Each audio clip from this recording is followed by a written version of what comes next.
गीता का ये 10वां अध्याय, जिसमें भगवान की विभूतियों का वर्णन है, बड़ा ही महत्वपूर्ण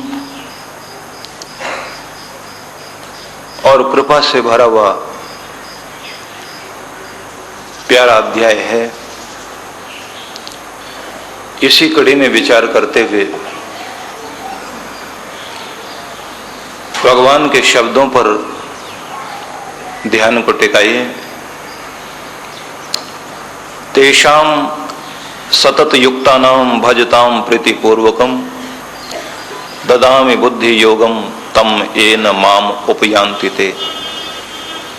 हे अर्जुन, निरंतर जो प्यार से मेरा भजन करने वाले हैं, ऐसे भक्तों को मैं बुद्धि योग देता हूं। माम उपयान्ति ते, इससे वो मुझे प्राप्त हो जाते हैं। मुझे मेरा नाम निरंतर सतत भाव से नित्य नियम से जपने वाले जितने भी भक्त लोग हैं, उन सबको मैं बुद्धि योग देता हूं, जिसके कारण वे लोग मुझे प्राप्त हो जाते हैं। बड़ा ही सुंदर संदेश है।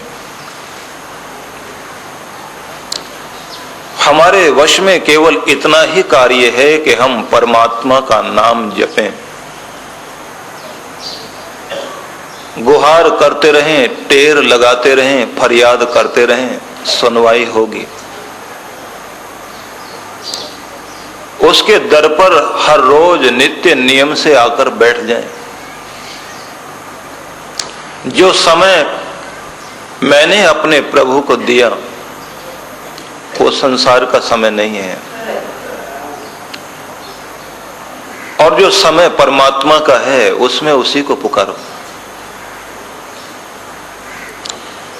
उससे मिलने की चाह मन में इतनी तीव्र करो, ऐसी उत्सुकता पैदा करो कि उसी समय जाकर पुकार करने के लिए बैठ जाओ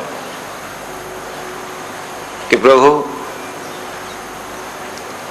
सुने ना सुने, लेकिन मैं तो आ गया हूं।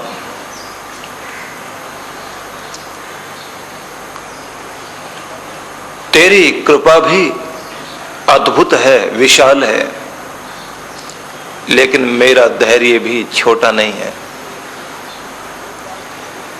कोई बात नहीं, इस जन्म में नहीं, अगले जन्म में सही, अगले जन्म में नहीं सही तो उससे अगले जन्म में सही।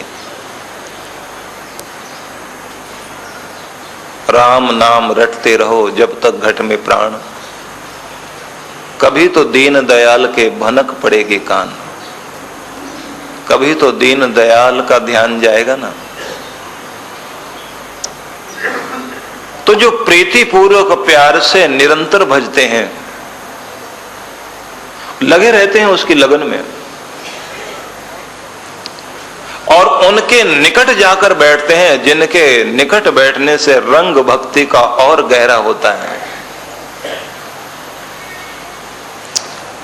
उन गुरुओं का आशीर्वाद लेने के लिए सदैव उत्सुक रहते हैं, जो हमारी मिलने की चाह को और बढ़ा देते हैं, जो हमारे हौसले को और हमारे उत्साह को टूटने नहीं देते, जो हमारी श्रद्धा की दृढ़ता को और बढ़ा देते हैं। उनका सानिध्य करने से लगन तीव्र हो जाएगी। भगवान कहते हैं कि फिर मैं एक ऐसी कृपा करता हूं, बुद्धि योग देता हूं, ऐसी अनोखी प्यारी बुद्धि देता